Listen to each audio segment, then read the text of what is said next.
Hello everyone, it's Mary. Welcome back to the channel. We are going to make a slimline shadow box card. I know that seems super complicated, but I am going to be using some products today that if you have them in your stash already and you're confused about how to use them, I'm hoping that this will help you along the way. So right here I am showing you some items from Scrappy Tales. These are really cute stamp sets and dies, and the die set here on the left is going to be the one we're using. But here I just wanted to show you some of the coloring I did, and I put some glossy accents over the lips and I just had a blast with the coloring of that. I was going to do a Valentine's Day card, but time got away from me. Here's another stamp set that I'll use in the future. Really pretty. A bunch of tulips, some dies, and then like I said on the left is going to be the shadow box die. Now that comes with the long border that you're going to put inside the shadow box, as well as all of the dies you see that are going to help kind of layer some things. You also get happy birthday and hello for your sentiments. First thing you're going to do is take out the large one and you're going to cut two pieces. Now you'll notice that the one on the right, or the one now on top, is going to have that center opened. And so you choose the size of the square, or rectangle rather, that you want, and that's how big I wanted my scene card to be, the shadow box card. So I ran that through again and we have those pieces.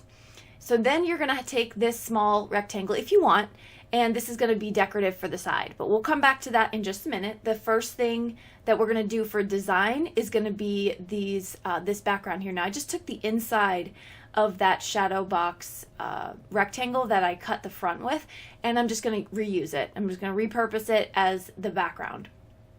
I'm taking my Catherine Pooler balloons here. This is like my new favorite stencil. It's just so fun and so easy. And I'm just going to take some Catherine Pooler inks and some of my blending brushes and just go through and make some balloons. So I'm just going to make this very fun background with these really pretty colors. I'm trying to keep the theme of the card across the board sort of in this tealish purple pink kind of thing. So I get that all done, and then I'm going to add some accents to the balloons with a little bit of white gel pen. You can see that right there. And then we are going to continue on. Okay, so now we have our big pieces and there are score lines in them. So you're going to score these right where you see that fold in the paper. I'm using a 100-pound cardstock just to make my shadow box card really sturdy. If you use a thinner cardstock, maybe an 80-pound, it might be a little easier to fold, but I didn't have any issues. I think 120 may be a bit difficult. So I'm going to do that to both of the cards, and then we're going to put some double-sided adhesive on the little flaps. So you'll see here, I'm just going to line it up just to show you how this is supposed to go. It really is that simple. Once you score them, you're going to see exactly where it's supposed to go. So I'm looking at it and I'm trying to figure out, okay, where am I going to place my adhesive? There really is no right or wrong. Just make sure wherever you do place the adhesive that it's going to be the part that's going to stick to the others. And what I mean by that is if you're going to put the adhesive on the inside, that's fine. Then you'll have the outside of the box lay over it or lay inside of it. Listen, this is all making sense in my head, but I don't know if you know what I'm saying. Anyway, we're going to put some double-sided adhesive down and we are going to start attaching our box. Okay, so I got the first part down. Now I'm going to add some acetate. I saw Sabrina use acetate on her shadow box card, so I thought that looked really pretty. I like that it does sort of look like a finished package product, but you don't have to. You don't have to add that piece if you don't want to. I used some double-sided adhesive again, this time in the 1/8 inch, I want to say, and I'm just going to peel the backing up and place down my acetate. It's going to be easy way. If you can use liquid adhesive, of course, but I always get it globby all over the clear acetate and it just bothers me. So I'm just going to use double-sided. Now I'm going to pull off the release paper of that other side and I'm just going to affix my box. Now if you looked closely at my box, you'll see that on one side I have the smaller piece coming up over this larger piece, and on the other side I have the opposite. I would prefer to put the larger piece over the small piece. I think it is a much cleaner look. So that was my fault. This is my first time playing with this, but just sharing that so you can choose the different way. I'm going to take some Barely Art glue and lay down my backing. Again, I was just repurposing that front panel, adding a little bit of decorative side to my shadow box card. Just some scrap paper I had from my stash. So I'm going to place that down. You can do the back side as well if you want. I didn't bother. I took more of that ink and just used the inside hills, I guess they would be called, and I just put a little bit of that color on top. Again, sticking with that theme. And now you're going to put glue on the both sides of that, and as you fold it and put it inside your shadow box, you're going to just be able to stick it down. Now this first one is touching the acetate, so I'm going to flip it over, and I'm actually going to add some glue under that so it will stay flush. The other two are suspended basically in air. They are sticking by the sides here to the inside of the shadow box, but they're not resting on anything. I like Barely Art Glue or Art Glitter Glue for this process because it dries really quickly, so I don't have to sit there and hold it forever. But you know, just be cognizant of that when you're putting together your stuff. So once you stick it down and you hold it for a while, if it's crooked, it's probably going to stay crooked. Like I said, this Happy Birthday came with the die set, and this is the shadow behind it as well. So I have my Happy Birthday in white. I love a white embossed sentiment on black cardstock, and this mimics that. So I just think it really just pops off of your project. Only on the bottom, putting some glue, and then I'm going to place this in right here. If in hindsight, I would have redone this and put the Happy Birthday on the third panel in the back. Because when I put down some of my added pieces to decorate, they kind of almost got in the way. So I have these images I'm going to color up here. So I'm going to color the bear and the lip balloon. And so I'm using some Ohuhu markers. First I use the brush tip, and then I'm going to use the bullet tip for some of the other pieces on here. Now you can watch this coloring or you can skip. I'll put the time on the screen so you can know where to skip ahead. Sometimes people don't like to watch coloring, and that might help you just kind of skip through the video. So like I said, I'm using Ohuhu brush tip markers. These are my favorite alcohol markers to use. It doesn't hurt that the price point is awesome. You can get them directly from their website, or you can get them from Amazon. There is a 120 set of the brush tip markers, but you can also add to that and get the skin tones, and now they just came out with the pastels. Pastels seem to be a hot commodity, so they're in and out of stock. I actually put my order in. They allowed me to pre-order them on Amazon, so that was really good. I had to wait probably 2 weeks for them, but as soon as they came back in stock, they got sent right to me. So if you see that option, I'd recommend it. I'm working on a color chart for the pastels, and then I'm going to incorporate them into the 120 set with the skin tones. So I'm going to have a full set of the Ohuhu brush tip markers. I'm working on that color chart.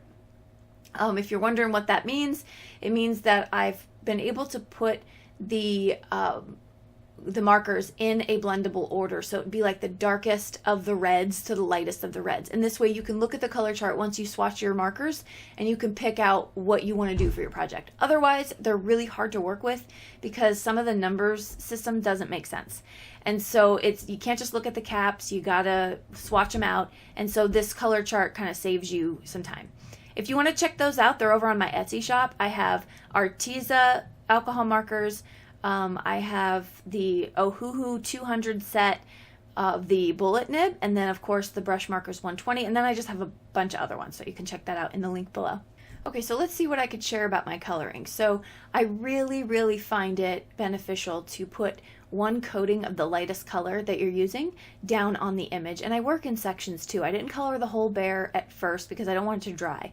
So I, focused in on the ears, I focused in on the head, and so on. And so I put down the lightest color just to kind of saturate that paper and get the colors to blend a little bit more. Then I go darkest, medium, light, and if I need to do another coat, I go back again, darkest, medium, light. So that is really helpful for me to do it that way. So there really is, I think this coloring turned out pretty well, but there really is no substitute for just practicing. So don't be intimidated by it. Practice, play with them, figure out what you like. Like I said, if you do have Copics, I think that there's a good number system for them, so it's easy to kind of see what blends.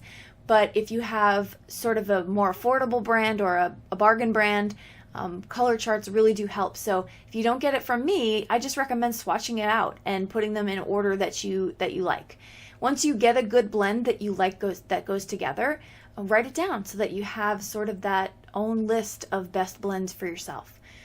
Okay, here I'm working on the lips, and I chose the bullet tip for these.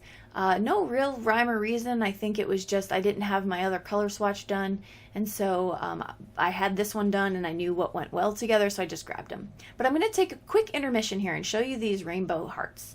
Now these are the new Arteza Iridescent Glitter Gel Pens, pack of 18. I am telling you, I love them. Me and my daughter were just enamored with them as we were coloring, because they're not just glittery, they got this real cool looking iridescent. It's so hard because the light, I don't know if it's picking it up, but like the scarf around the bear's neck, it's like purple at first glance, and then when you flick it in the light, you can see like these blues and whites and silvers. It's just so cool. Anyway, those were new to me. I'm a fan, and they roll really nicely, so that was pretty cool. Okay, back to the card. I'm taking a black Sakura Jelly Roll glaze pen for the nose of the bear, and then a white gel pen right here to make my little accent pieces. I did do a white gel pen review if you want to check that out on my channel, but I really like these Arteza ones, and I like the Sakura Jelly Roll as well as the Uniball, so they all seem to be working pretty well for me. I'm going to put some more glue on my cutie here, and I'm just going to pop him up. Now, if you're looking at this straight on, you can definitely tell that says happy birthday. It looks like he's covering the H, but he's really not too much. And then I had some balloons that I had colored up a long time ago in my stash, so I pulled those out, and I'm just going to affix them right behind the birthday sign.